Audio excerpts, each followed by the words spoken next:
Bonjour à toutes et à tous, j'espère que vous avez vu la vidéo d'introduction que j'ai mis à votre disposition, qui reprend un petit peu le protocole du déroulement de cet enseignement en e-learning à distance.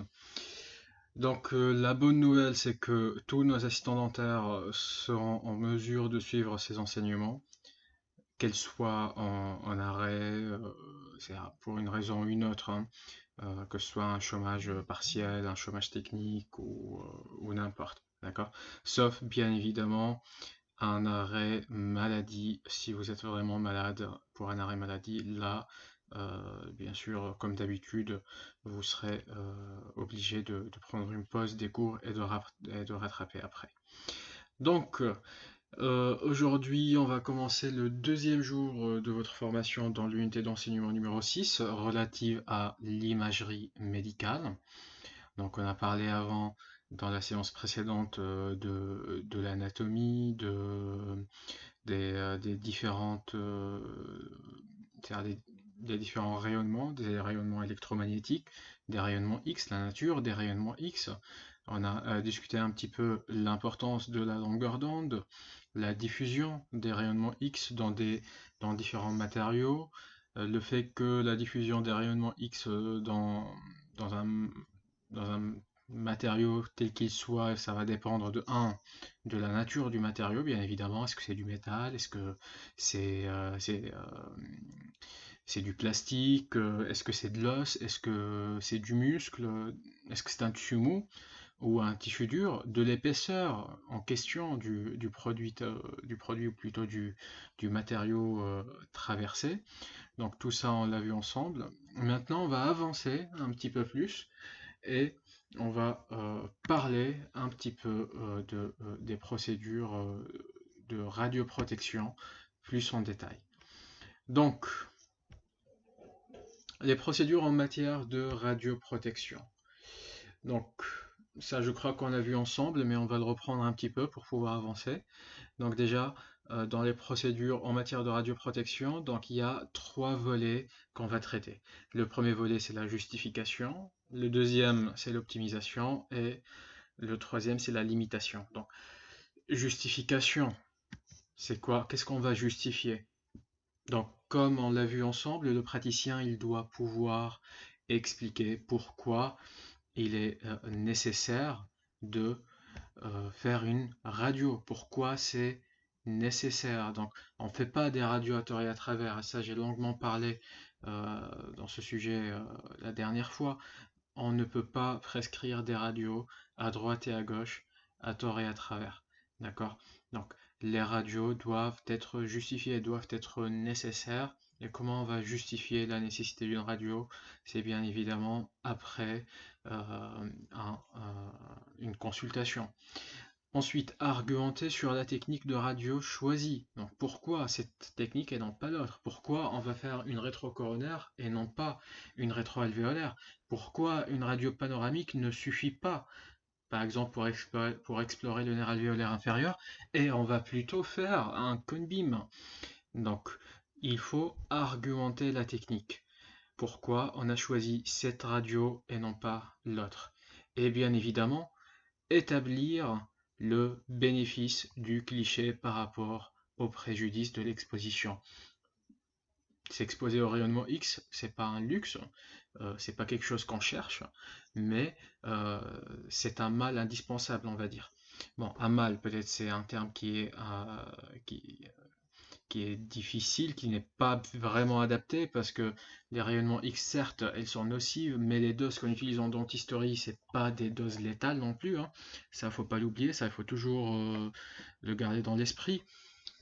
Et après, donc, ça reprend un petit peu ce que j'ai dit. Toute exposition médicale doit être justifiée. Toute exposition qui ne peut être justifiée est interdite, tout simplement. Sur le plan médico-légal, sur le plan législatif, sur le plan éthique, euh, sur tous les plans, toute exposition inutile n'est pas justifiée. Donc, se faire une petite panoramique pour voir ses racines, ça ressemble à quoi, mesdames? Donc ça, c'est pas vraiment ce qu'il faut faire. D'accord? Je sais qu'on a tous été tentés pour faire des petites radios pour voir nos dents ressemblent à quoi sur une radio, n'est-ce pas? Bon, une exposition n'est justifiée du coup que si elle présente un intérêt médical direct suffisant au regard du risque qu'elle peut présenter, et qu'aucune autre technique d'efficacité comparable, comportant un moindre risque ou dépourvue d'un tel risque, ne peut être utilisée. Et ça, c'est l'exemple du cone beam et du scanner. Donc ça, faut bien faire la part des choses. Le cone beam n'est pas un scanner, car le scanner, en fait, c'est la grande machine avec le grand anneau, et c'est tout le patient qui va rentrer à l'intérieur de cet anneau. Donc ça, c'est un scanner. Ce qu'on utilise, nous, pour la radiographie bucco-dentaire, c'est le cone beam, qui utilise le même principe que le scanner, mais la différence, elle est assez importante, parce que le cone beam, de 1, il donne des images meilleures et plus nettes que le scanner, et de 2, le cone beam, il est 98% moins irradiant que le scanner. 98% moins irradiant. C'est pas anodin, c'est quelque chose quand même. C'est énorme, 98%. Et donc, faire un scanner pour un patient pour explorer le rapport de la dent de sagesse avec le nerf alvéolaire inférieur, avec un scanner, c'est obsolète. Ça doit pas exister, et ça n'existe pas, heureusement. Enfin, j'espère. Le principe d'optimisation. Donc, l'optimisation, elle consiste à obtenir l'information recherchée avec la dose d'exposition au rayon X la plus faible possible. Donc, c'est le principe ALARA, donc as low as reasonably achievable radiation exposure, donc pour dire aussi bas que raisonnablement possible. Bon, voilà, traduction directe. Et l'optimisation n'a de sens que si la radiographie est réalisée grâce à des appareils performants et contrôlés régulièrement. Et comme on l'a vu, donc là maintenant on a des appareils numériques, on n'a plus d'appareils argentiques, et les appareils numériques doivent être contrôlés tous les 3 mois, ça on l'a vu. Et faut pas oublier que ces appareils numériques, elles sont beaucoup plus optimales sur le contrôle de la dose de rayonnement X délivrée. Il existe des niveaux de référence diagnostique, les NRD. Donc ces NRD, en fait, ils constituent un outil pour l'optimisation. Ils ne doivent pas être assimilés à des limites de dose. Ce n'est pas des limites de dose et ce n'est pas des doses optimales. Pas du tout. Ces niveaux sont établis pour des examens standardisés pour des patients types. C'est comme les essais de laboratoire. Voilà. Dans un essai de laboratoire, on juge que dans des conditions optimales, on juge que cette dose est suffisante pour avoir une qualité de radio exploitable cliniquement et radiographiquement, bien évidemment. Donc les NRD, c'est des indicateurs dosimétriques de la qualité des pratiques destinés à identifier les situations nécessaires à une action correctrice. Pour les radiographies intrabuccales, la Commission européenne, par exemple, pour les radios intrabuccales, la Commission européenne recommande un NRD, un niveau de référence diagnostique de dose absorbée de 4 mg à la sortie du cône radiographique en incidence molaire. Vous rappelez de la dose absorbée, de la dose équivalente, dose efficace? Hmm. Non? Ouais, je m'en doutais aussi. Alors, donc la dose absorbée, en fait, c'est la quantité de rayonnement X émis par l'appareil de radiologie et qui vient taper sur le corps. Donc ça, c'est la dose absorbée. Ok? Et elle est mesurée en Gray. D'accord? Donc là, la dose recommandée pour les radios intrabuccales, c'est 4 mg. Ensuite, la dose équivalente. La dose équivalente, et ça je vous ai expliqué avec l'exemple des 100 grammes, les petits pois de 100 grammes que je fais tomber sur la paume de ma main ou bien sur mon petit orteil. Et je vous ai dit que ce poids que je vais balancer, certes, donc c'est le même poids, d'accord? Donc c'est la même dose absorbée, c'est 100 grammes, mais ces 100 grammes, ils vont avoir un effet différent. D'accord? Ces 100 grammes, elles seront beaucoup moins dangereuses si je les balance sur la paume de ma main, mais elles vont avoir des effets on va dire, un effet beaucoup plus douloureux, hein. Ça peut même vous péter l'orteil, d'accord, si ça tombe sur le petit doigt, d'accord, sur le petit orteil de votre pied, bien évidemment. Je vous le souhaite pas, c'est très désagréable. C'est pas que j'ai essayé, mais bon, on a tous expérimenté le petit orteil qui tape contre un coin. Bon, donc en fait c'est ça la dose équivalente, c'est ça la dose, oui, la dose équivalente. Donc chaque organe, il a une sensibilité différente à la même dose reçue, à la même contrainte reçue, d'accord? Et donc la dose équivalente, c'est la dose absorbée, d'accord, qui est la quantité initiale balancée vers le corps, fois un facteur de pondération qui va, lui, varier selon la sensibilité du tissu et la sensibilité de l'organe. Et ensuite, la dose efficace. Vous vous rappelez bien qu'on a dit que les rayonnements X, ils sont cumulés dans le corps, on ne va pas les évacuer de notre corps. Les rayonnements X, ils sont cumulés dans le corps. Et donc, du coup, c'est pour ça qu'on parle de dose efficace. Et la dose efficace, du coup, c'est la somme des doses équivalentes. C'est les doses équivalentes que le corps a reçues. Donc, il ne faut pas dépasser justement un certain seuil d'irradiation en dose efficace. Et ces seuils-là, on les a déjà vus. On a dit que c'est 1 millisievert pour la population et c'est 6 millisieverts pour les assistants dentaires, infirmières, manip radio qui sont en contact direct avec les rayonnements X et 6 millisieverts aussi pour les chirurgiens dentistes qui eux aussi sont en contact quotidien avec les rayonnements X. D'accord? Et ces catégories-là de praticiens font partie de la catégorie B. Donc il y a la catégorie A, donc c'est la catégorie au-dessus. C'est les personnes qui sont plus en contact, qui travaillent tous les jours et qui travaillent avec des machines beaucoup plus irradiantes. Donc eux, il ne faut pas qu'ils dépassent 25 millisieverts. Mais nous, catégorie B, on ne dépasse pas 6 millisieverts. D'accord? Et donc, je ne sais pas si je l'ai dit, mais la dose absorbée est la dose efficace.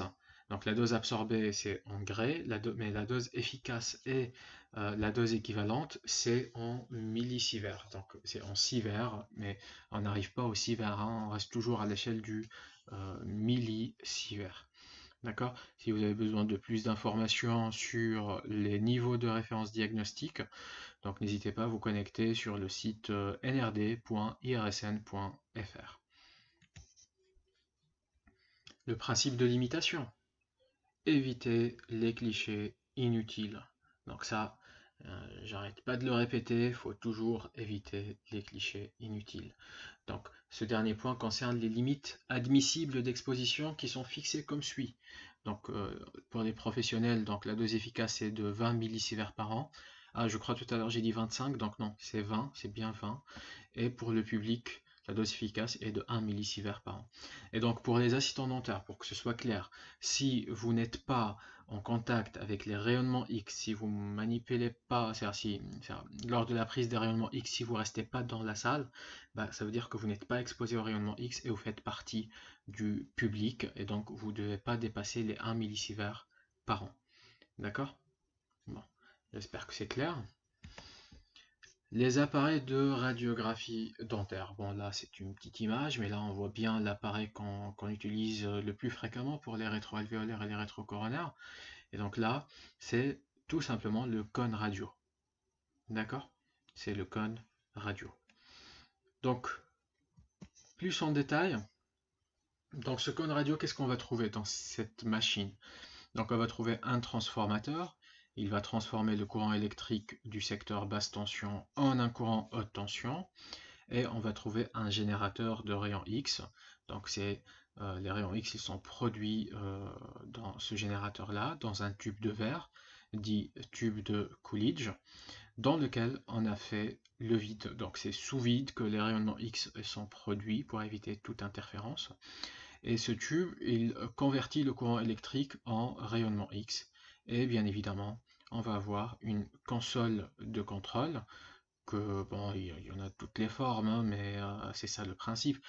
Ça ressemble à ça. Après, les consoles de contrôle, ça peut être 100% numérique, c'est-à-dire c'est le logiciel qui détermine directement la dose, donc soit c'est physique, soit c'est directement sur le logiciel, et cette console de contrôle, elle va justement déterminer la dose qu'on va utiliser pour l'obtention de la rétroalvéolaire, effectivement. Et donc, soit on va trouver un petit schéma dentaire, comme on le voit ici, hein, un petit schéma dentaire qui hop, je vais agrandir un petit peu. Voilà, un petit schéma dentaire. Et on va sélectionner la dent concernée. On a les dents permanentes et les dents temporaires. C'est pas la même dose de rayonnement X, ça faut pas l'oublier. Pourquoi? Pourquoi c'est pas la même dose de rayonnement X chez l'adulte et chez l'enfant? Pourquoi c'est pas la même dose de rayonnement X quand il s'agit d'une dent antérieure ou postérieure? Donc, rappelez-vous que la diffusion des rayonnements X, la pénétration des rayonnements X dépend de l'épaisseur de la matière traversée. D'accord? Donc, chez l'enfant, on a un os qui est fin, un os qui est peu minéralisé par rapport à l'os adulte. Donc, la dose elle sera forcément moindre. Au niveau de l'adulte ou de l'enfant, l'épaisseur de l'os au niveau du secteur incisivo-canin est beaucoup plus fine par rapport à l'épaisseur de l'os au niveau de la région molaire. L'épaisseur et la densité osseuse à la mandibule, elle est nettement supérieure que la densité osseuse au maxillaire. Et donc tout ça, c'est programmé, c'est pré-réglé dans ces commandes pour justement éviter les irradiations inutiles et pour avoir les rayonnements X les moins, c'est juste les rayonnements X nécessaires pour l'obtention de notre radiographie. Ok? Donc, le dispositif qui va produire les rayonnements X, donc rapidement, on ne va pas trop s'étaler dessus, mais c'est très intéressant de voir comment ça marche. Donc ce dispositif, il se compose d'une cathode, donc qui est un filament de tungstène chauffé par un courant de faible intensité.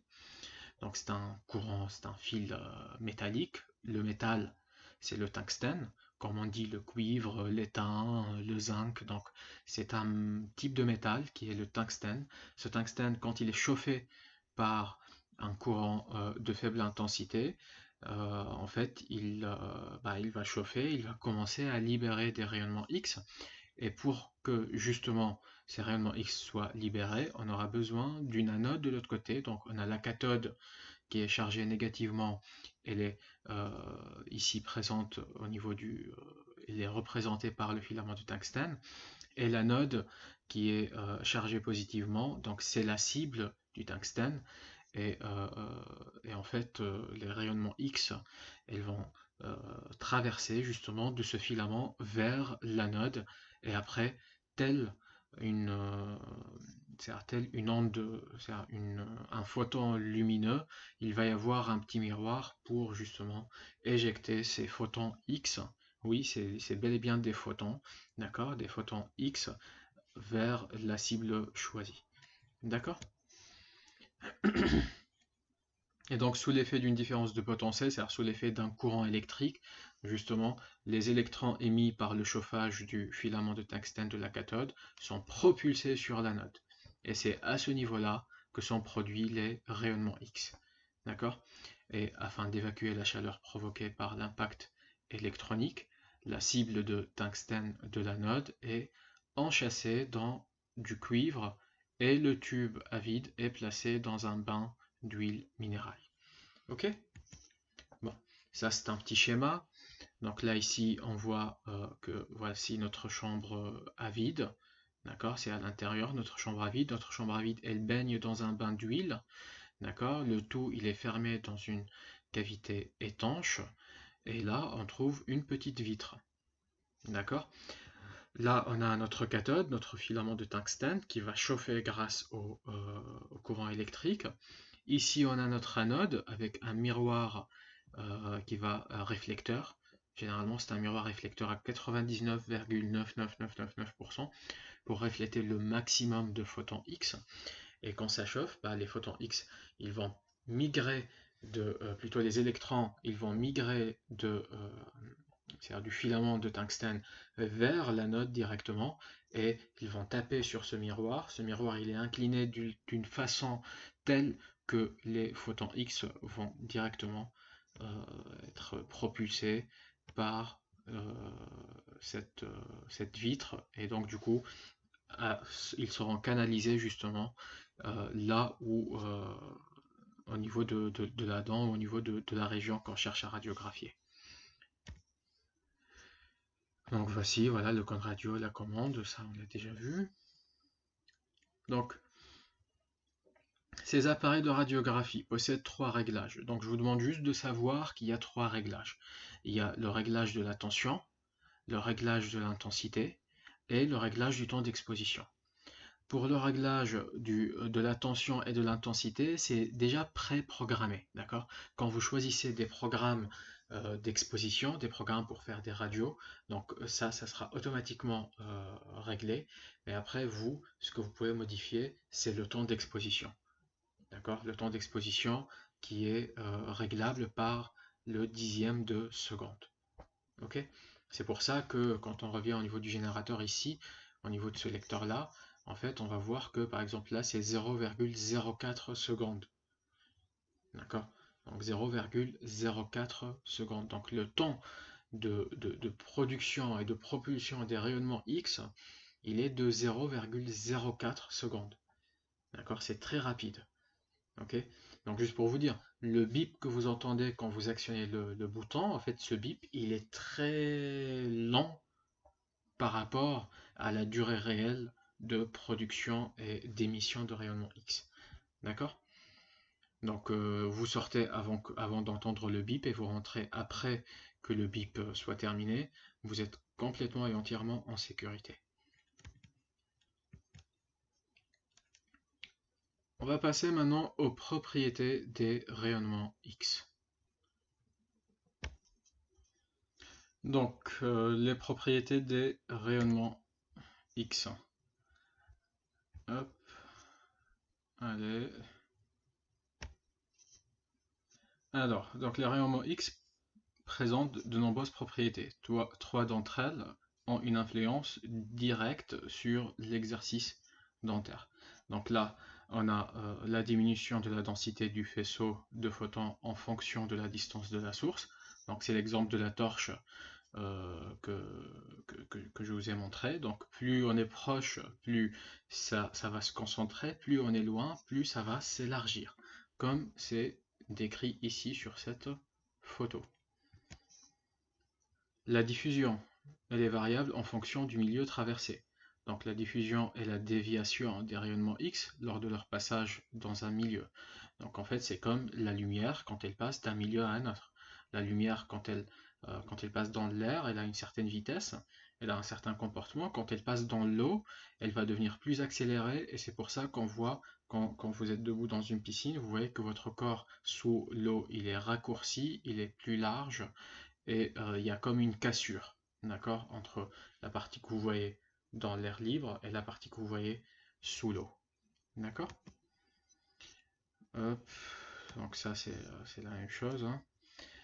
Ce qui est important, c'est que la feuille de plan placée dans l'emballage derrière un film argentique, un film classique, elle permet d'éliminer le rayonnement transmis.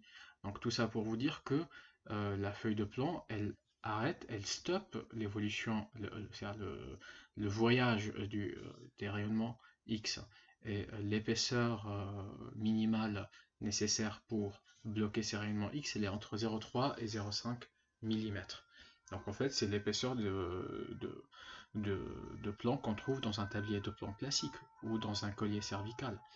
D'accord? Le collier cervical, ça on l'a dit, c'est pour protéger la thyroïde chez les enfants, car chez les enfants, la thyroïde, elle est très fragile.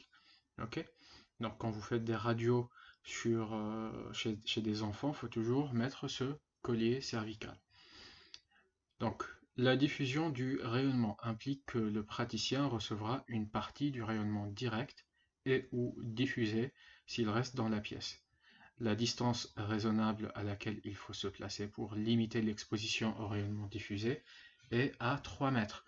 C'est-à-dire que si vous vous éloignez de 3 mètres de la source de production des rayonnements X, vous ne serez pas exposé. D'accord? Les meilleures solutions La meilleure solution, bien évidemment, donc dans ce cas de figure, c'est de sortir de la pièce, car il existe un phénomène de rétrodiffusion des rayonnements X qui sont renvoyés par les parois du cabinet.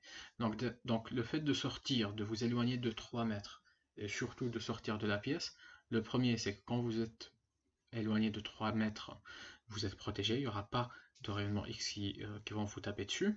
Et quand vous sortez d'une pièce fermée, en fait, les rayonnements X, telle une onde sonore, il va y avoir comme un écho de rayonnement. Donc ces rayonnements X, ils vont taper d'un mur à un autre. Donc du coup, si vous êtes à l'intérieur de la salle, il se peut que vous soyez exposé d'une façon ou d'une autre. Certes, l'intensité de ces rayonnements X, elle va diminuer, elle ne sera pas la même que quand vous êtes à côté de la source. Rappelez-vous du cône de diffusion des rayonnements X, plus on est éloigné, plus le rayonnement il est diffus, plus le rayonnement il est dilué, mais quand même vous serez exposé et c'est pourquoi il faut sortir de la pièce. L'absorption. Donc l'absorption des rayonnements X elle est variable en fonction de la densité et de la nature des matériaux traversés. Ce phénomène est à l'origine de la création de l'image radiographique proprement dite. Donc celle-ci est un dégradé produit par les différences d'atténuation des rayonnements X selon les tissus traversés. Et donc dans le corps, quels sont les tissus que le rayonnement X il va traverser? Donc il va y avoir la peau, les muscles, les viscères, les tissus mous, mais il va aussi y avoir les tissus minéralisés. Et donc dans ce cas de figure, qu'est-ce qu'on a comme tissu minéralisé dans le corps? Voilà, vous l'avez deviné, c'est le squelette, l'os, et bien sûr les dents. Ok? Donc, ces rayonnements X, ils seront absorbés à des degrés variables. Donc, s'ils vont passer à travers l'os qui est très corticalisé, qui est très minéralisé, donc cette absorption, elle sera plus ou moins complète. Et s'il passe à travers les viscères ou bien à travers les muscles ou à travers les muqueuses et un tissu mou, donc l'absorption elle sera très légère. Et quand l'absorption elle est très légère des rayonnements X, c'est-à-dire quand les rayonnements X traversent à travers par exemple un muscle ou bien un tissu mou, et donc du coup il va passer à travers et il va imprimer le film radio, et le film radio il va avoir cette couleur noire, et donc du coup ce film radio il sera radio clair. D'accord?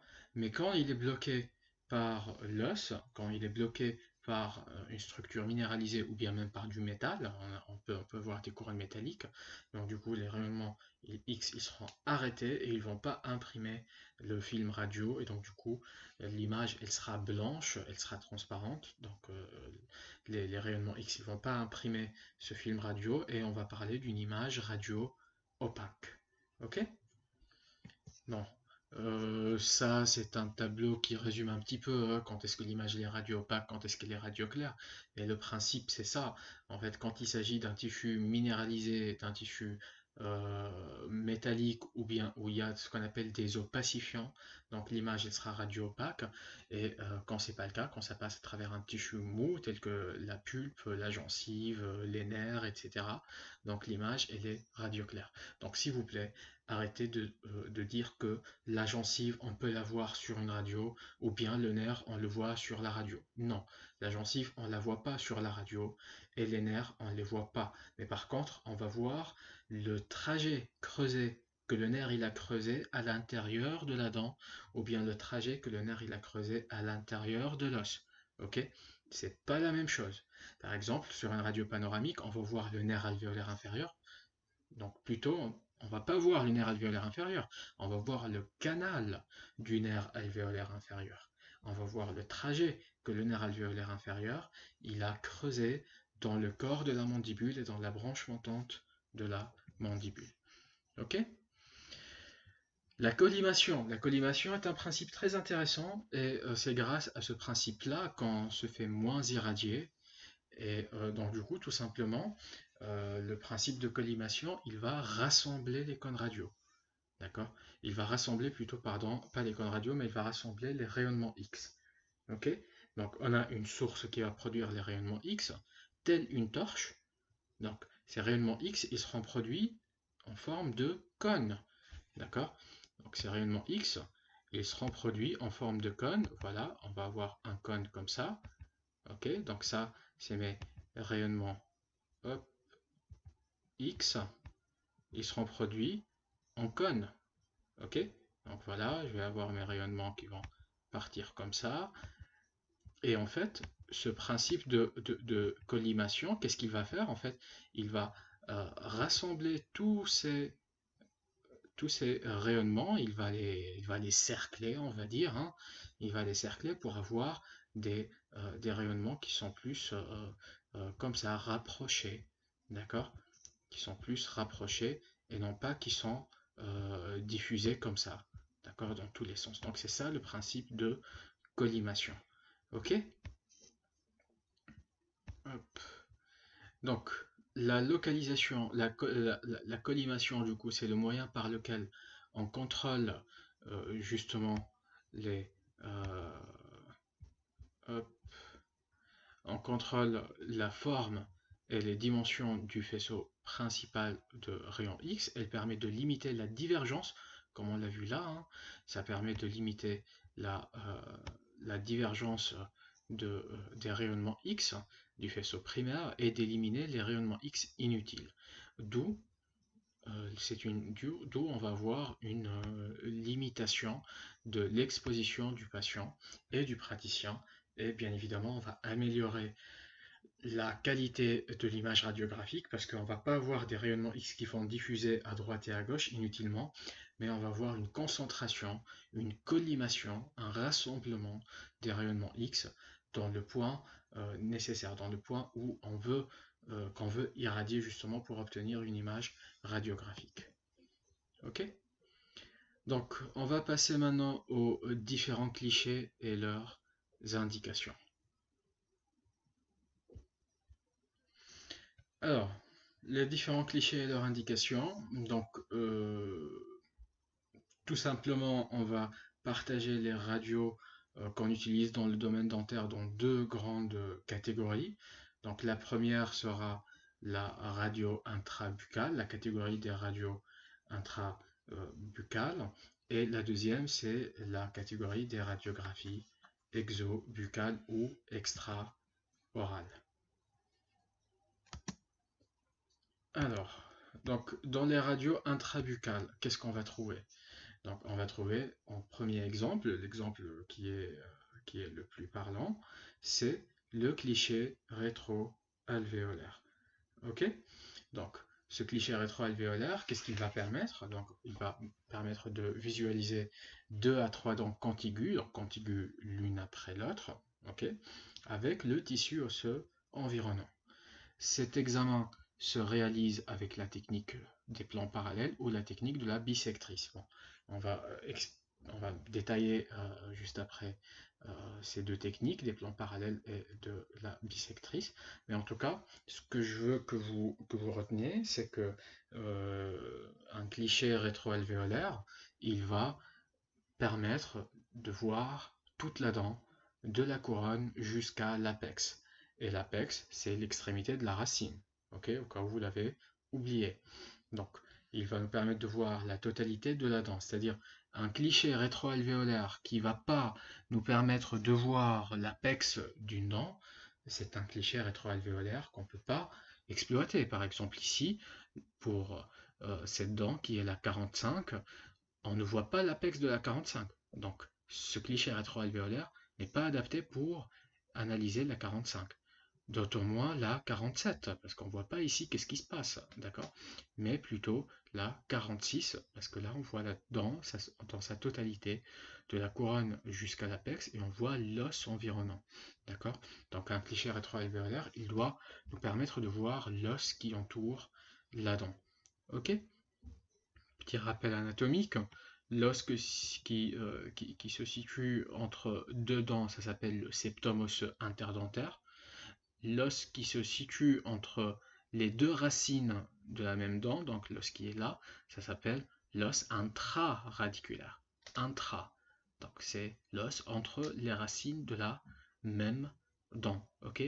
Et la zone entre les racines d'une dent, pluriradiculée bien évidemment, ça s'appelle la zone de furcation. Et donc du coup, c'est dans cette zone de furcation qu'on va trouver l'os intraradiculaire. Ok? Donc, pour la technique des plans parallèles, donc tout simplement, on va avoir l'axe de la dent qui est là, d'accord? Et on va faire en sorte que le cliché radio soit parallèle c'est-à-dire le capteur qu'on va utiliser soit parallèle à l'axe de la dent. Et comment on va obtenir cet état de parallélisme? Donc en fait, c'est grâce à l'usage d'un angulateur. Ok? Donc on va utiliser un angulateur pour pour obtenir justement cet état de parallélisme. Et donc les rayonnements X sont perpendiculaires à l'axe de la dent. Donc vu qu'on utilise un angulateur, on va bien positionner le cône radio grâce à cet angulateur pour que les rayonnements X émis par le cône radio ils soient perpendiculaires à la dent et par la suite perpendiculaires au capteur radio. D'accord? Donc si on veut faire cette technique des plans parallèles, on ne peut pas faire une contention manuelle, c'est-à-dire on ne peut pas l'obtenir en demandant au patient de tenir le cliché par son doigt. Non. D'accord? Et on a la technique de la bissectrice, donc ça c'est une technique qui est très empirique, hein. C'est vraiment extrêmement aléatoire, c'est au pif, quoi. C'est à l'œil nu, quoi. C'est pas du tout précis, mais ça rend service. D'accord, on l'utilise fréquemment. Et donc théoriquement, donc je dis bien théoriquement, on va visualiser, on va essayer de visualiser l'axe de la dent, on va plaquer notre cliché derrière la dent, donc avec le doigt du patient, hein, évidemment, on va pas, ce ne sera pas votre doigt à vous, hein. Vous ne devez pas rester dans la salle lors de l'exposition au rayonnement X. Et on va essayer de visualiser, de faire en sorte que, voilà, on visualise l'angle fait par l'axe de la dent, l'angle fait par le cliché radio, on trace la ligne, la bissectrice de cet angle formé entre l'axe de la dent et le cliché, et les rayonnements X doivent être perpendiculaires à cette ligne, à cette ligne bissectrice. D'accord? Donc comme je vous ai dit, hein, c'est vraiment très empirique, c'est pas précis du tout, mais bon. C'est quoi la différence entre ces deux techniques? En fait, quand on utilise la technique de la bissectrice, vu que le cliché il est parallèle à l'axe de la dent, et vu que les rayonnements X ils sont perpendiculaires du coup à l'axe de la dent et au cliché, en fait, l'image de la dent qui va se tracer sur le cliché radiographique, ça sera une image fidèle, une image à taille réelle de la dent. Mais dans ce cas de figure, quand on va avoir un cliché qui est incliné, et on ne peut pas garantir la perpendicularité des rayonnements X sur le cliché, déjà cet aspect de rayon perpendiculaire au cliché ne peut pas être obtenu dans ce cas de figure, en fait on va avoir une image déformée. D'accord? Donc, quelles sont les indications de ces clichés rétroalvéolaires? Donc en fait c'est un peu partout. D'accord, un peu partout dans le domaine dentaire, principalement pour la détection des caries, pour détecter des maladies parodontales qui touchent l'os qui supporte la dent. C'est pour ça que ces clichés rétroalvéolaires elles sont indispensables pour voir l'os qui entoure la dent. La détection de la maladie parodontale et le diagnostic endodontique. D'accord, c'est pour ça qu'on fait les clichés pré, per et post-opératoire, n'est-ce pas? Donc un petit flashback sur l'unité d'enseignement numéro 5, travaux prothétiques et travail à quatre mains. Ça vous dit quelque chose? Bon, j'espère en tout cas. Donc, ces radios endodontiques, ces radios qu'on fait pour le diagnostic endo avant, la radio qu'on fait au milieu pour voir la longueur de travail et la radio qu'on fait à la fin pour valider que l'obturation elle est bien faite. Les diagnostics pathologiques pour voir si on a des petits kystes, des petits tumeurs, bon, tumeurs non, hein, mais plutôt des petits kystes ou des petits granulums. Le diagnostic pré-chirurgical avant l'extraction d'une dent et le diagnostic traumatologique quand on va diagnostiquer par exemple un patient qui est tombé sur ses dents, d'accord, pour voir s'il y a des fractures quelque part. Ok? Alors ici on va voir une vidéo ensemble sur les angulateurs qu'on utilise dans le cabinet dentaire.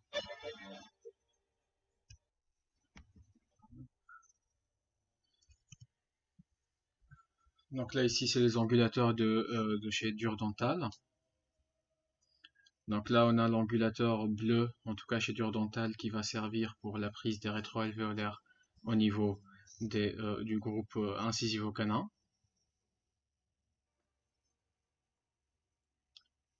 Au niveau postérieur, donc c'est l'angulateur jaune, mais en tout cas c'est que pour le système dur-dental, donc on voit très bien comment le patient va mordre sur une plaque et que le cliché il est complètement parallèle aux dents. Et ça, on voit très bien que le cliché il est au milieu, d'accord? Vous voyez, le cliché il est au milieu, il est derrière les couronnes des dents maxillaires et des dents mandibulaires. Ok, donc ça va faire une radio rétrocoronaire qu'on va voir juste après. Et du coup, ici, le cercle qu'on a là, en fait, on va juste positionner le cône radio au niveau de ce cercle-là pour que nos rayons X vont taper perpendiculairement sur l'axe de la dent et sur, euh, sur notre cliché radiographique. Voilà. Et là, c'est pour les traitements endodontiques au niveau des molaires. Hop, les molaires maxillaires, où on va pouvoir voir toute la dent maxillaire. D'accord? Tout en respectant le principe des plans parallèles. Ok? Donc là, ici, on a le cliché au niveau de la mandibule. D'accord? Plan parallèle au niveau du maxillaire, au niveau du groupe incisivo-canin. Et là, c'est la rétrocoronaire au niveau des dents postérieures. Alors, juste pour vous dire, la rétrocoronaire, on ne la fait pas au niveau du groupe incisivo-canin. D'accord? La radio rétrocoronaire, on va la faire principalement au niveau du secteur prémolaire et molaire. D'accord? Cette vidéo elle est consultable sur YouTube, hein, donc vous écrivez juste angulateur pour écran à mémoire dur dental et vous aurez la radio. Donc pour les clichés rétrocoronaires ou bien bitewing, donc le film il est maintenu par une languette mordue par les dents. Les apex ils sont ignorés pour privilégier les espaces interproximaux. Donc comme on l'a vu tout à l'heure dans la vidéo de dur dental, juste pour vous dire, je ne suis pas là pour faire de la publicité, hein, d'accord? Donc c'est juste que c'est des ambulateurs qui sont très bien et qui rendent service. Donc là, vous voyez au niveau de ça c'est une radio rétrocoronaire et en fait le cliché radio il est plaqué contre les couronnes, d'accord? Il est vraiment collé contre les couronnes et donc du coup ça va donner une image très fidèle, très précise juste derrière les couronnes et ça va nous permettre de voir s'il y a des caries proximales, d'accord? Par exemple ici, je ne sais pas si vous voyez mon curseur, mais là on a deux petites caries proximales, d'accord? Attendez, je vais changer avec le pointeur. Hop, ou plutôt avec le... Donc là, ici, on a deux petites caries, d'accord? Qui sont pas très visibles, mais qui sont très petites et qu'on arrive à voir quand même, d'accord? Et aussi pour le dépistage des points de contact défectueux, les obturations débordantes et le contrôle de l'ajustage cervical d'une prothèse fixée. C'est-à-dire quand j'ai par exemple cette dent elle est couronnée, d'accord, ici, en fait, je vais voir le joint entre la couronne et la racine, d'accord? Et si là, par exemple, au niveau de la ligne de finition, j'ai du ciment ou bien de la colle qui déborde au niveau du sulcus ou bien en interdentaire, donc je vais voir ce produit qui va diffuser ici, qui sera radio-opaque, et je vais aller l'enlever après. D'accord? Toujours dans les radios intrabuccales, on va trouver le status Lancôme ou le bilan Lancôme. Donc c'est la même chose. Donc on dit status Lancôme ou bien bilan Lancôme. Et donc ce status, il comprend 4 radios rétroalvéolaires pour les 4 molaires, 4 rétroalvéolaires pour les prémolaires, 4 pour les canines, 2 radios pour les incisives et 4 radios rétrocoronaires ou bitewing au niveau des prémolaires et des molaires. Donc, on va avoir entre 16 et 20 clichés radiographiques, ça dépend de la technique. Bon, là, pour la cotation, ça c'est faux. Voilà, donc ça, c'est plus d'actualité, c'est très ancien. Voilà, d'accord? Alors, ça ressemble à quoi un bilan de Lancôme? Pour celles qui ne savent pas, bah, ça ressemble à ça. D'accord? Donc, on a les incisives, les maxillaire, mandibulaire, là le groupe prémolomolaire maxillaire, prémolomolaire mandibulaire, et on a ici les rétrocoronaires au niveau des prémolaires et des molaires. D'accord? Et donc ça nous permet d'avoir une idée générale, de faire un bilan, d'accord, carrément, de faire un bilan au niveau des dents du patient. Ok. Bien évidemment, ce bilan dans le cône, on ne va pas le faire à droite et à gauche, parce que quand même, c'est 20 clichés rétroalvéolaires, c'est 16 à 20 clichés rétroalvéolaires. Ça reste quand même assez irradiant, mais pas autant, attention, hein. Quand je dis assez irradiant, c'est pas vraiment dramatique pour le patient, d'accord? Parce que lui, il en fait qu'une fois par an, hmm, tous les 6 mois, au pire des cas, mais pour la personne qui va assister ou bien qui va participer à la réalisation de ces clichés et surtout la récurrence de ces examens. D'accord? Et donc cet examen, on le fait pour justement pour faire un bilan dentaire, mais principalement, c'est les parodontistes qui le prescrivent parce que ça va leur donner une idée générale sur l'état parodontal du patient, c'est-à-dire sur l'état de l'os, sur l'état du ligament alvéolo-dentaire, et on voit ici parfaitement au niveau de cette canine le ligament, vous voyez cette ligne, d'accord, c'est très fin, c'est très petit, ok, et on voit justement ce ligament, cet espace. Ok? Donc, c'est un outil indispensable pour les parodontistes pour justement évaluer le parodonte du patient. Généralement, on fait un bilan d'Ancon avant le traitement et un à la fin du traitement.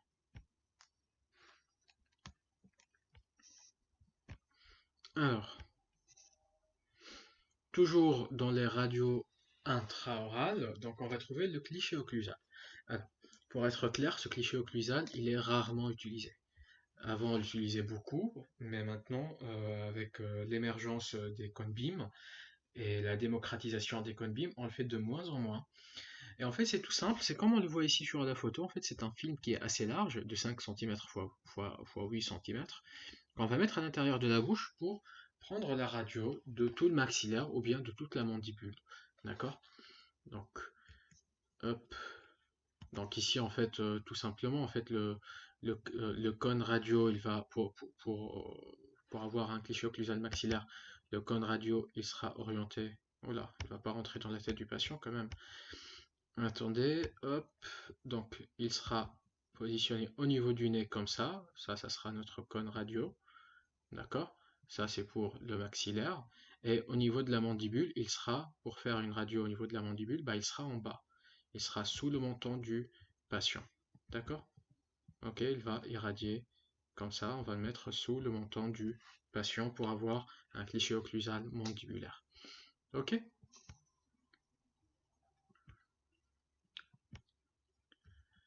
Hop, c'est quoi l'indication? Donc c'est pour voir les dents incluses, pour voir des fractures, pour voir les corticales mandibulaires, le plancher de la bouche. C'est-à-dire le plancher de la bouche, on sait bien que la mandibule elle est en U, en fer à cheval.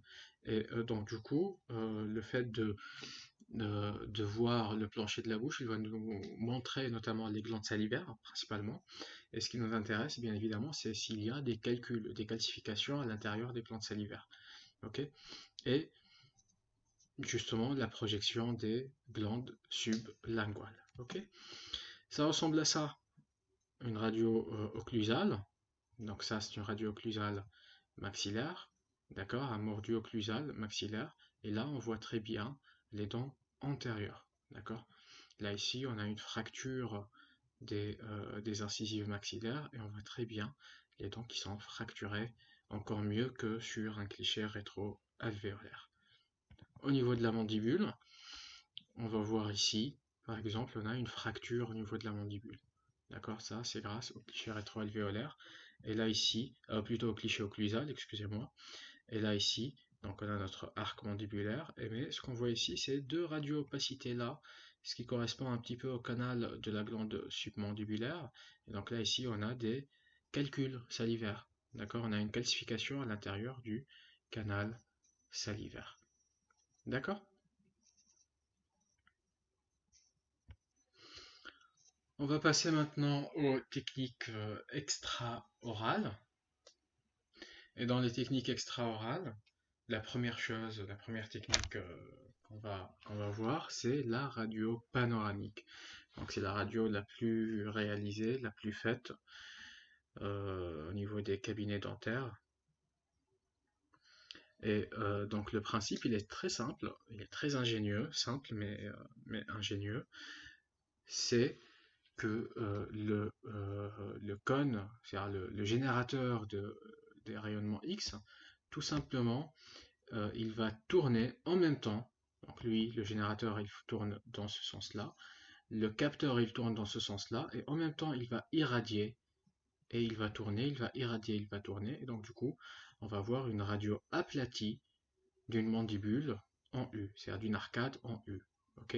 Donc la radio panoramique, en fait, elle va aplatir une structure qui est convexe. Et donc, qu'est-ce que ça va faire? Ça va faire beaucoup de superposition, ça va faire beaucoup de distorsion de l'image. Mais ça rend énormément service. Bon, tout simplement, on ne va pas trop compliquer les choses, mais la radio panoramique, en fait, elle va enregistrer tout ce secteur-là. Donc il y a des parties qui seront dédoublées, des parties qui seront visibles mais en fantôme. Bon bref, on va pas trop s'attarder dessus, c'est trop technique. Toujours au niveau de la radio mandibulaire, donc au niveau de la radio panoramique, pardon, pas mandibulaire, la radio panoramique. Donc là ici on a un exemple de radio panoramique. Et donc dans cet exemple-là, la première chose qu'on va voir, c'est que la patiente, j'imagine que c'est une patiente, elle n'a pas retiré ses boucles d'oreilles. Et donc du coup, qu'est-ce qu'on va voir? On va voir ses boucles d'oreilles, c'est du métal, parce que ces boucles d'oreilles, elles sont dans le champ de, euh, elles sont dans le champ d'irradiation, d'accord? Et en plus, on va voir des artefacts. Donc là, ici, vous voyez, c'est les boucles d'oreilles qui ont été dédoublées et qui sont venues, et le dédoublement, il est venu pile poil sur ces dents-là. Et donc du coup, là, c'est pas exploitable et cette radio, elle est à refaire. La question ne se pose même pas. D'accord? Donc, après, faire une radio panoramique, ok, mais comment? Donc, c'est pas aussi simple, c'est pas très compliqué non plus, hein. Il suffit juste d'appliquer les règles, d'accord, et les recommandations nécessaires. Donc, en fait, là, ici, on a au milieu, on a la position, la mandibule qui a été positionnée idéalement. Et donc, quand la mandibule elle est positionnée idéalement, qu'est-ce qu'on va voir? Là, ici, ils ont mis en fait un anneau métallique sur la mandibule pour voir justement les déformations. Et donc, quand la mandibule, quand l'arcade il est bien positionné au niveau de la machine, en fait, on voit bien que ce cercle il est bien rond, bien net, bien clair, et les dents aussi, ils sont bien nets et bien clairs de part et d'autre. Sauf le groupe incisivo-canin. N'oubliez pas que euh, la radio panoramique n'est pas faite pour l'exploration des dents antérieures. D'accord? La radio panoramique, elle est faite que pour les dents postérieures. On voit certes les dents antérieures, mais c'est pas quelque chose de très fiable. Ok? Donc, quand le patient il s'avance trop, donc comme là ici, il va carrément avaler le repère qu'on met dans la bouche du patient, en fait la radio elle va devenir floue, les dents elles vont se rétrécir, d'accord? La dent elle va s'écraser, d'accord? Dans le sens mésiodistal. Et quand on est éloigné, là ici, donc le patient il est très reculé, donc là on va voir une image qui sera étirée et qui sera aussi floue, d'accord? Toujours pour la radio panoramique. Hop, allez, on va mettre notre chargeur. Donc toujours dans la radio panoramique. Donc là ici, qu'est-ce qu'on remarque? On remarque que de ce côté-là, les dents, elles sont larges. Ce côté-là, les dents, elles sont rétrécies. Et en fait, c'est simple. Le patient, il a tourné la tête à droite ou à gauche à votre avis? Allez, je vous laisse réfléchir un petit peu. Donc là ici, le côté gauche, il est élargi. Le côté droit, il est rétréci. Ça veut dire que le côté droit, il est plus proche, vu qu'il est rétréci, il est plus proche de la source de rayonnement. Et le côté gauche, il est plus éloigné. Regardez ici, qu'est-ce qu'on a dit? Quand on est proche, c'est raccourci, l'image elle est rétrécie. Et quand c'est loin, l'image elle est allongée. D'accord?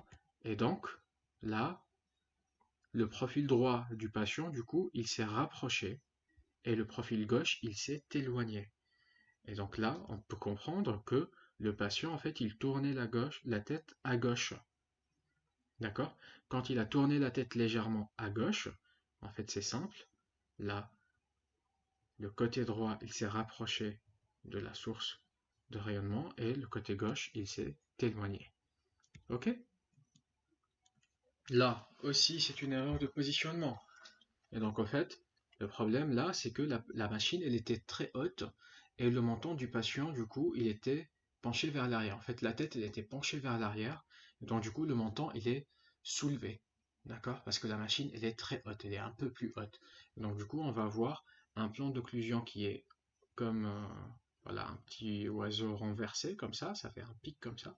Et ça, c'est pas bon. Et on voit que la radio, elle est floue. D'accord? Elle n'est pas claire. Donc ça, bien sûr, c'est à refaire. Donc quand le plan d'occlusion, ça c'est le plan d'occlusion. Ok? Quand le plan d'occlusion il est plat ou il est inversé, et le palais dur il est superposé sur les racines, parce que là on a le palais dur, il est sur les racines. Donc là on peut rien voir ici au niveau des apex. Les apex sont carrément cachés. On peut rien voir. Donc ça c'est une radio à refaire. Et la cause c'est parce que la tête du patient elle était penchée vers l'arrière parce que la machine elle était très haute. D'accord? Et là, alors, donc ça c'est l'inverse complètement. Donc la machine elle était trop basse et le menton du patient il est vers le bas. Donc la tête elle est penchée vers l'avant. Donc le plan occlusal il est exagéré en forme de V carrément, hein. Il y a un chevauchement des dents, il y a une distorsion antérieure et la distance entre les condyles elle est diminuée. D'accord? Donc là, c'est à refaire aussi, parce que le patient, il est probablement très grand, ou bien la machine, elle a été positionnée dans une position plus basse que la tête du patient, et donc c'est pour ça que le patient, en fait, son menton, il se rapproche de son thorax. D'accord? Exactement. Alors, on va analyser ensemble la radio panoramique. Donc cette radio panoramique, qu'est-ce qu'on va trouver dans cette radio panoramique? Quels sont les éléments anatomiques qu'on va observer dans cette radio? Alors, donc je vous laisse réfléchir un petit peu. Bon, c'est pas compliqué. Tout le monde sait qu'on a un maxillaire, n'est-ce pas? Et donc du coup, on va voir l'os maxillaire ici, au niveau de notre panoramique. La fissure ptérygomaxillaire, c'est sur les côtés, mais on s'en fiche. On va voir le sinus maxillaire, ça c'est important. On va voir l'os zygomatique qui est là, d'accord, sur les côtés. On va voir la cavité nasale au milieu. Vous arrivez à la voir ou pas? Bien sûr, pour pouvoir l'avoir dans cette définition, dans cette qualité, il faut avoir une radio panoramique bien réussie, hein. C'est pas évident, c'est pas toujours qu'on voit une cavité nasale très précise. Au milieu, on voit bien l'os vomaire, hein. Et là, ici, ce petit repli là, et là, c'est les cornets nasaux. Bon, c'est pas symétrique, la nature n'est pas très symétrique, mais c'est les cornets nasaux. Ok? D'accord? Et on va voir la partie temporale de l'ATM. Donc l'articulation temporomandibulaire, qu'est-ce qu'on a dit? Elle est formée par le condyle et elle est formée par la fosse articulaire par la fosse articulaire mandibulaire au niveau du temporal. D'accord? Ensuite, qu'est-ce qu'on va voir? La mandibule. On voit la mandibule au niveau de la radio panoramique. Donc le corps de la mandibule, la symphyse, l'angle mandibulaire, branche montante de la mandibule, le condyle mandibulaire et le canal du nerf alvéolaire inférieur. Vous voyez là, c'est le canal du nerf alvéolaire inférieur. Et le petit trou là, d'accord, vous voyez le petit trou là, ici. Et l'autre là, ici, c'est le canal, c'est le nerf mentonnier, c'est le foramen mentonnier. D'accord? C'est là où il va sortir le nerf mentonnier mandibulaire. Ok? Et sur les côtés, bien évidemment, qu'est-ce qu'on va voir? On va voir les tissus mous, on va voir l'osioïde, on va voir le rachis cervical à droite et à gauche. D'accord? C'est un peu flou, mais on va voir les vertèbres. D'accord? Et bien sûr, on va voir les dents. Faut jamais oublier qu'on va voir les dents sur une radio panoramique. C'est évident, oui, mais vous avez tendance à oublier qu'on voit les dents. Donc, ce qui est intéressant avec l'évolution des appareils panoramiques, c'est que maintenant les nouveaux appareils offrent beaucoup d'options, notamment les vues segmentées. Alors, Donc les vues segmentées, en fait, c'est tout simplement en fait, l'image radiographique qu'on va avoir sur une radio panoramique, elle sera segmentée, elle sera séparée. Donc, dans les vues segmentées, on va avoir une vue normale. Donc une vue normale, on va voir la radio panoramique, mais uniquement des dents. On ne va pas voir les ATM. Ou bien on peut avoir une vue segmentée où l'appareil il va nous radiographier uniquement les ATM. On peut avoir ce qu'on appelle les rétrocoronaires panoramiques et on peut avoir une radio panoramique des sinus maxillaires. Alors, on va voir ça consiste en quoi exactement. Donc, justement, voici le principe. Donc, une vue panoramique segmentée, elle permet de sélectionner des régions spécifiques à visualiser, qui sont utiles lorsqu'une région spécifique mérite une attention particulière. Donc, exemple, les troisièmes molaires. Et peut aussi servir comme une périapicale qu'il est impossible d'utiliser. Et il est impossible d'utiliser un film ou un capteur. Par exemple, le patient il ne peut pas ouvrir la bouche pour un problème infectieux, il a, comme on dit, un trismus, ou bien un patient non coopérant, il a un réflexe nauséeux, on ne peut pas mettre un capteur radio à l'intérieur de sa bouche, donc on va utiliser cette nouvelle génération d'appareils panoramiques pour faire des rétroalvéolaires ou des rétrocoronaires. D'accord? Mais par contre, la résolution, elle sera moindre qu'une périapicale parce que il s'agirait toujours d'une résolution d'une radio panoramique. D'accord? Donc, voici les différents types de segmentation qu'une radio panoramique elle peut faire. Donc, soit la machine elle va segmenter en trois, d'accord? Voilà, on a une région antérieure et deux régions postérieures, soit en quatre carrément. Donc, on a les ATM à droite et à gauche. Ici, on a le secteur molaire et le secteur incisivo-canin. D'accord? Et celles qui vont segmenter aussi pour montrer que les sinus. Donc, en quoi ça va ressembler? Donc ça, c'est la radio segmentée normale. Donc voilà, donc ici on va voir une panoramique sans les ATM. Alors donc juste pour que les choses soient claires, en fait, le but de faire des radios panoramiques segmentées, c'est pour limiter l'irradiation. En fait là, la radio panoramique, elle va commencer à irradier à partir de là. Et elle s'arrête là, d'accord? C'est-à-dire elle ne va pas irradier les ATM. Donc du coup, ça diminue le temps d'irradiation et donc du coup la quantité de rayonnement X que le patient va recevoir.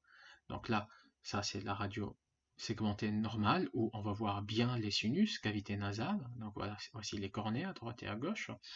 Et on voit bien les dents, mais on ne voit pas les branches montantes et l'ATM. D'accord? La panoramique ATM. Donc la panoramique ATM, elle permet une évaluation des ATM en vue sagittale ou sagittale corrigée. Bon, bref. Donc une panoramique sans les ATM, donc en fait elle va nous montrer une, elle va nous montrer les ATM justement, donc l'ATM droite et gauche. Et en fait l'appareil panoramique, elle va juste irradier l'ATM droite, elle va s'arrêter carrément, elle va tourner, continuer à tourner, et quand elle arrive à l'ATM gauche, elle recommence à irradier de nouveau. D'accord?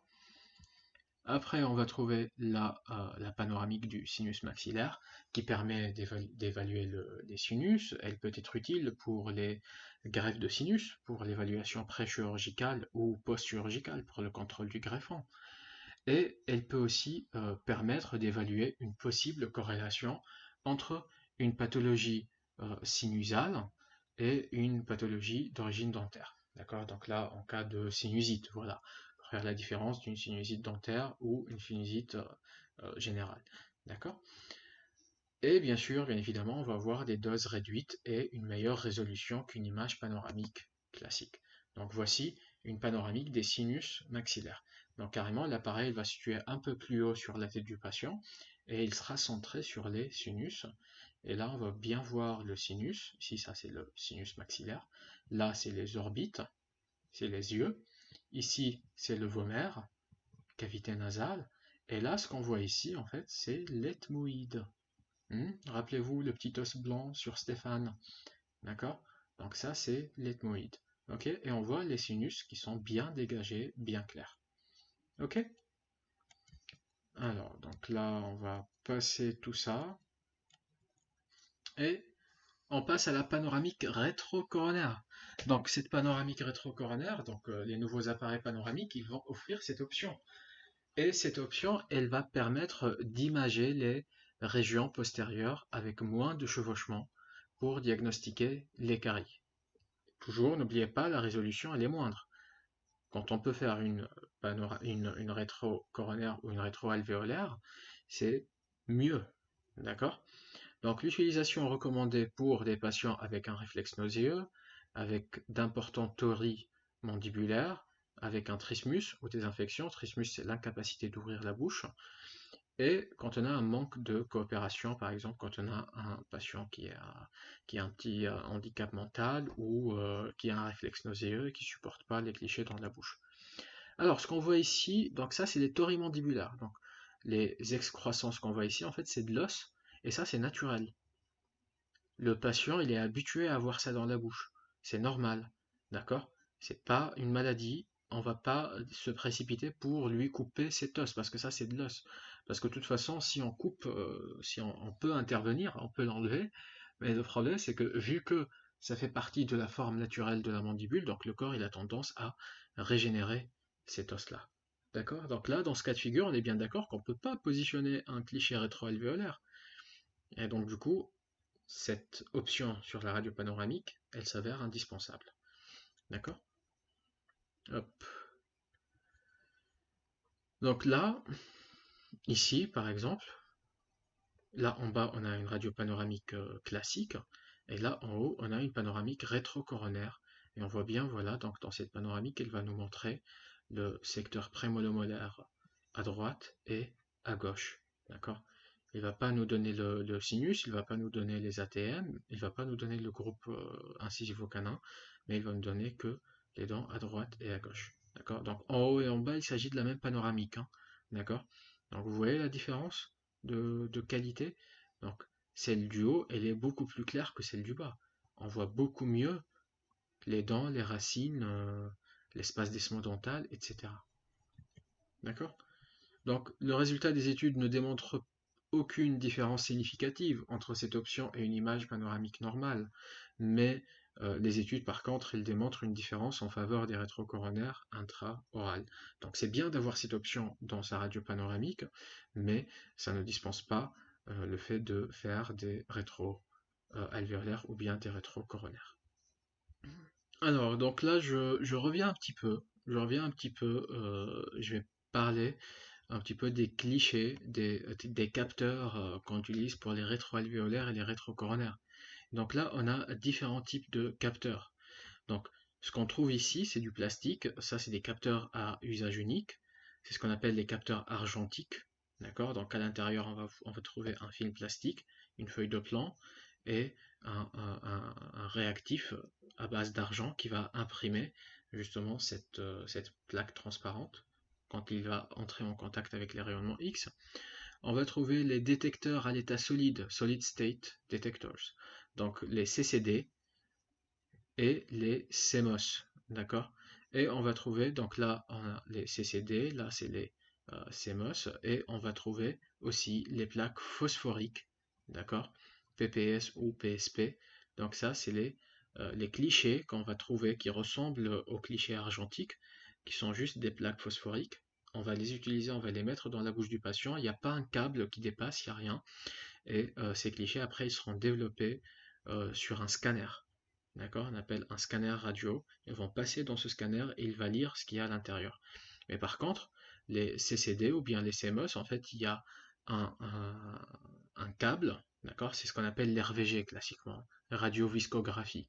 Et donc ce câble-là, il y a un port USB à la fin qui est branché à un ordinateur et on met dans la bouche du patient, on irradie et on a l'image instantanément sur l'écran de l'ordinateur. Mais attention, ces capteurs, ils sont très fragiles, surtout l'RVG. D'accord? Bon, j'imagine vous aurez forcément l'un des quatre, hein, ça c'est sûr.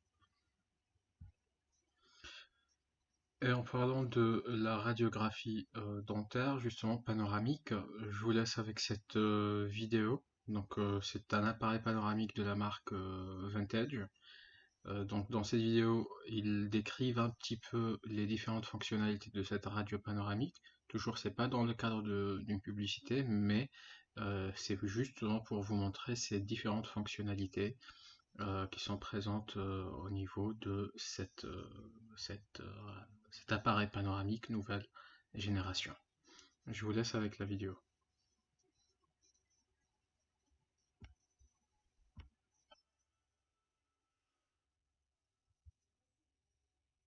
Votre système.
Alors voilà, j'espère que la vidéo était suffisamment claire pour vous. Donc ça explique un petit peu les différentes fonctionnalités, ce qu'on peut faire avec une radio panoramique. Passons maintenant au deuxième type de radio extra-orale qui nous intéresse. Donc c'est le cone beam. Donc on va parler un petit peu de l'utilisation et de l'intérêt du cone beam. Donc je le répète, je l'ai dit et je le répète, le cone beam n'est pas un scanner. D'accord? Donc ça, il faut bien faire la part des choses. Un scanner, c'est la grande machine qu'on utilise en médecine pour faire des examens plus extensifs.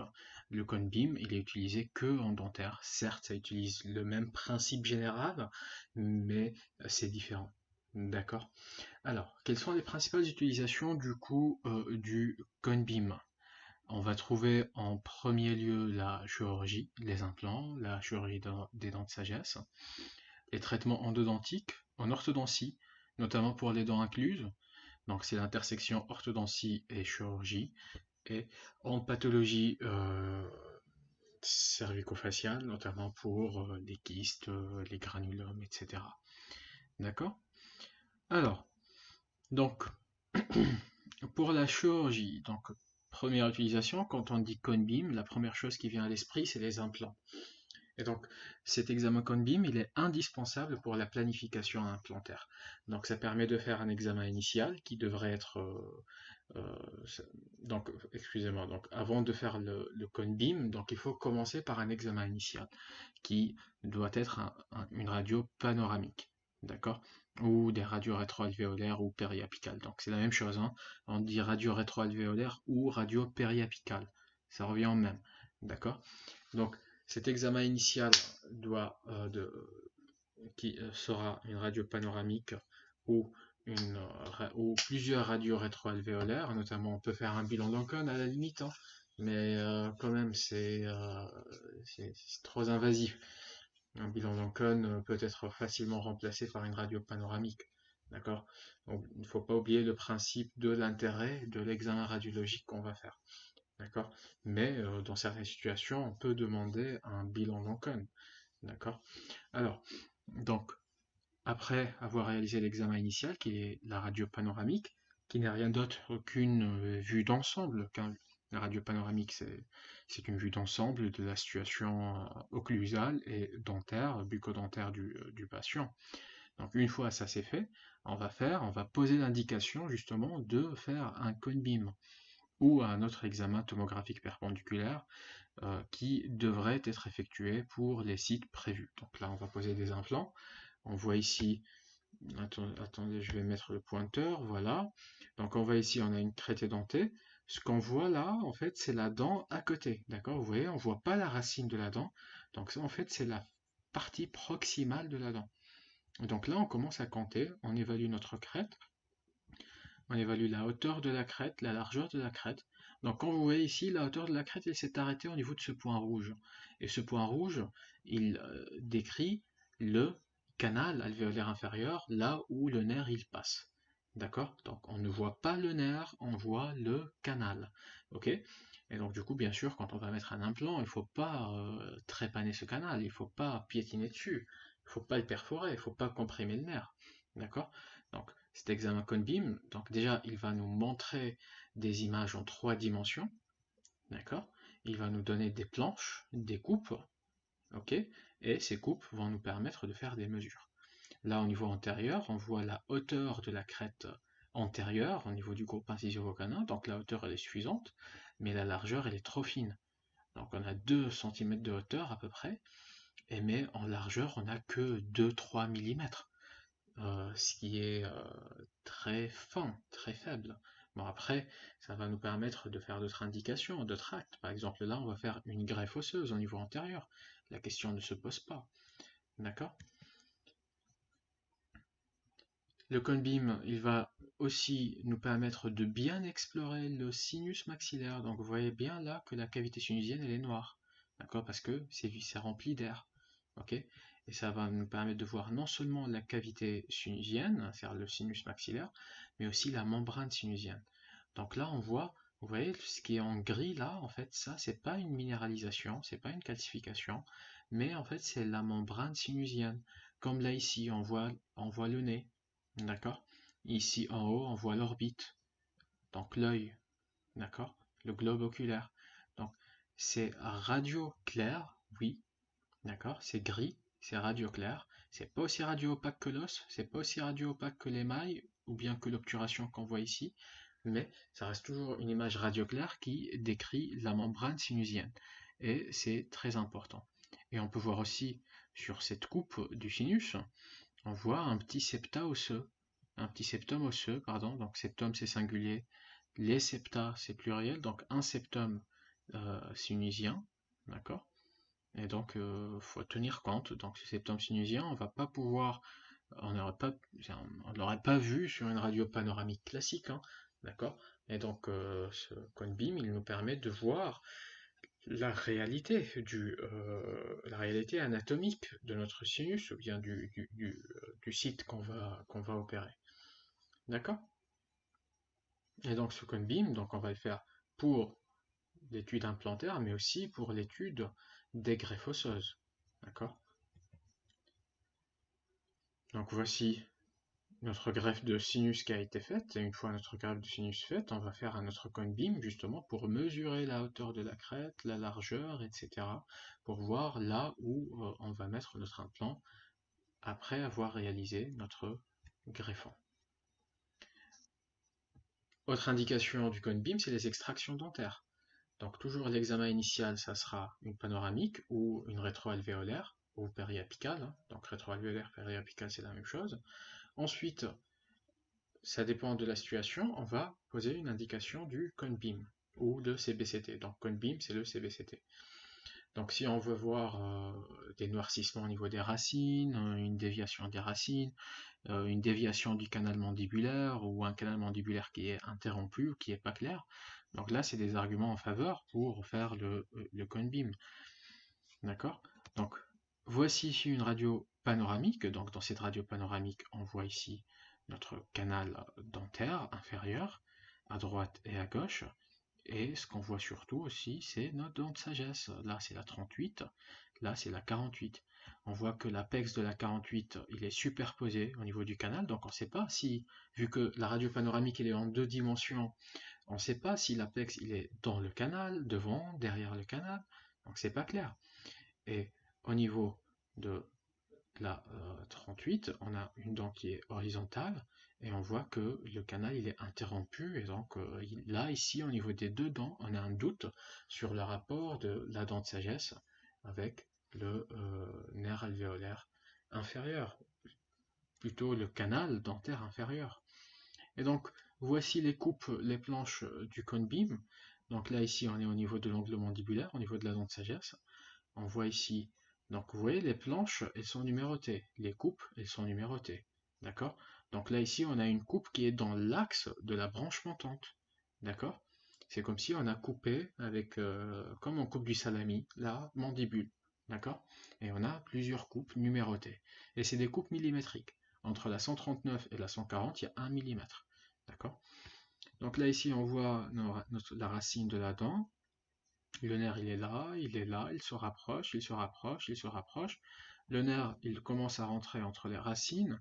Là, carrément, le nerf, il est entre les racines, ici, là, là, et ici, voilà, le nerf dans la branche montante, et on n'a pas la dent.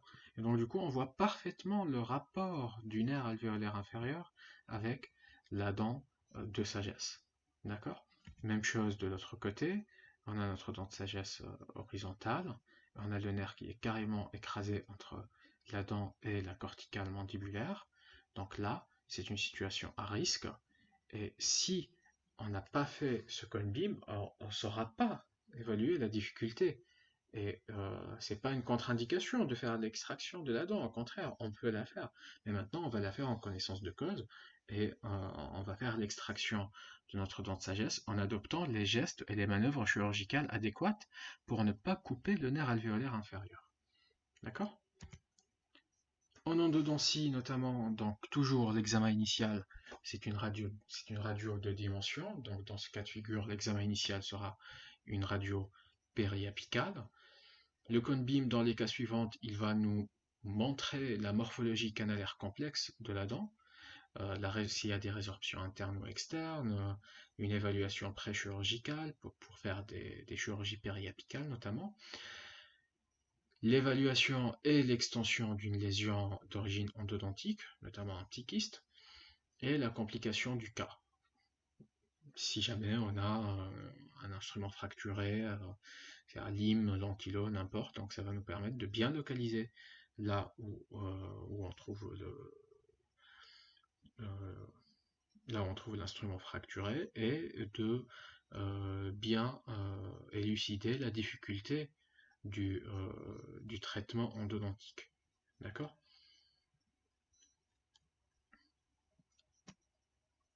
Donc voici une dent.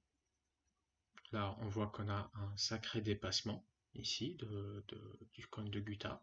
On fait le cône beam. On voit qu'il y a une petite infection tout autour de l'apex. Et on voit qu'on a du matériau qui dépasse. D'accord? Et ce qu'on voit aussi, c'est une dent incluse. Regardez là. Ça, c'est une dent surnuméraire incluse de découverte fortuite. Ici, on voit un halo radio-opaque. Ça, c'est sur la panoramique, c'est pas clair. Et sur le cone beam, on se rend compte que c'est pas une densification osseuse, mais c'est bel et bien une dent surnuméraire qui est incluse à l'intérieur de l'os. Qu'on va pas forcément extraire, mais au moins on sait ce que c'est. D'accord? Un autre cas où ici on voit que voilà, ça dépasse, on a une infection et donc du coup on voit la muqueuse du sinus qui est inflammée, qui est gonflée, donc elle est inflammée, d'accord? Et on sait bien que que c'est à cause de ça, d'accord?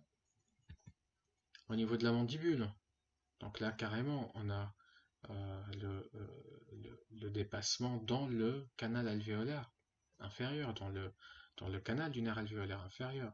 Et en fait, cette ouverture qu'on voit ici, ce n'est rien d'autre que le foramen mentonnier, de part et d'autre du menton, là où le nerf mandibulaire inférieur, il va sortir et il va faire une boucle.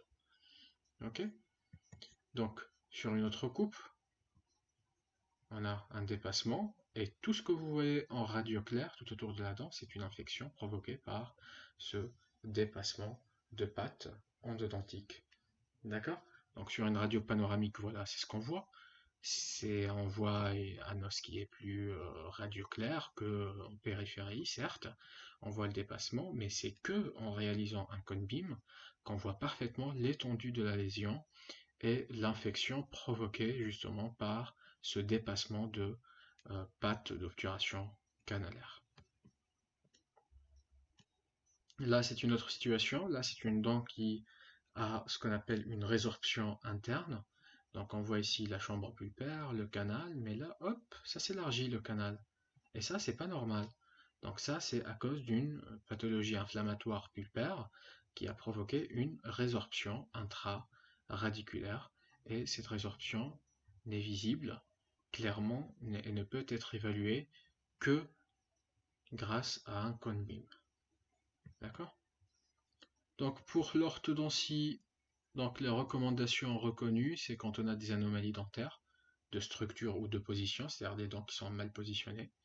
Quand on a une asymétrie ou une anomalie faciale, notamment pour prévoir une chirurgie orthodontique. D'accord, bien sûr, c'est pas l'orthodontiste qui va le faire, mais c'est plutôt le chirurgien maxillofacial ou le chirurgien oral.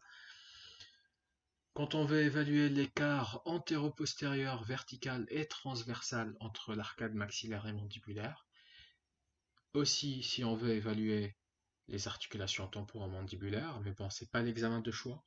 Ça nous permet de voir le condyle, ça nous permet de voir l'os temporal, ça nous permet d'évaluer les structures osseuses de l'articulation temporomandibulaire, mais c'est pas vraiment un examen décisif. D'accord? Ça peut nous orienter, ça peut nous guider, mais toujours pour examiner les tissus mous, on a besoin de faire l'IRM. Ok? Et bien sûr pour l'évaluation du cas, pour voir si c'est un cas orthodontiquement parlant, bien évidemment, si c'est un cas moyen ou bien sévère. Ok? Donc, indication orthodontique typique, on a une canine qui est ectopique. Donc, quand on dit une dent ectopique, c'est une dent qui n'est pas dans sa position normale. D'accord? Ici, on a notre même canine. Donc là, ici, c'est au niveau du cone beam. Ça, c'est une panoramique reconstruite, qui a été reconstruite grâce au cone beam. Hein. Et là, c'est les coupes cone beam qui nous montrent exactement la position de la canine et sa situation ainsi que son axe. Et on peut parfaitement évaluer l'axe et la possibilité de tracter ou non cette dent, parce que c'est pas toujours qu'on peut la tirer. Et un orthodontiste, il ne peut pas se lancer à une traction d'une dent incluse s'il ne sait pas si l'axe il est favorable ou pas à la traction. Et donc du coup, l'examen Cone-Beam, il est indispensable pour que justement l'orthodontiste puisse faire son diagnostic de traction. Et là, ici, on a une autre radio. Donc là, c'est une radio occlusale, d'accord? Donc ça, c'est un cliché occlusal. Donc donc il fait partie de la famille des techniques de radio intraorale. Et là, ici, on voit une calcification au milieu entre les deux incisives, et on voit que les deux incisives, elles sont espacées. Il y a un diastème. Et donc, la cause, justement, de ce diastème, c'est la présence d'une structure radio-opaque au milieu. Et au cone-beam, on voit que cette structure radio-opaque n'est rien d'autre qu'une mésiodince. Donc on appelle ça une mésiodince. Et la mésiodince, c'est quoi? En fait, c'est une dent surnuméraire qui est risiforme, en forme d'un grain de riz, d'accord? Qui est entre les deux incisives centrales et qui vient pour gêner un petit peu. Alors, bon, après, la gêne, elle est principalement esthétique, fonctionnelle pas toujours, mais le patient, en tout cas s'il souhaite faire un traitement orthodontique, il doit enlever cette dent pour que l'orthodontiste puisse aligner les dents, ce qui est logique. Donc, des indications en pathologie, d'accord, en pathologie buccale. Donc là, ici, on voit cette dent de sagesse, comment elle est refoulée, vous voyez? Donc là, ici, on a une image radio claire tout autour de la dent de sagesse. Et la dent de sagesse, elle est carrément poussée au niveau du bord basilaire de la mandibule. D'accord? L'apex, il dépasse carrément du bord basilaire. C'est surprenant. Et on voit ici une image radio claire sur la panoramique.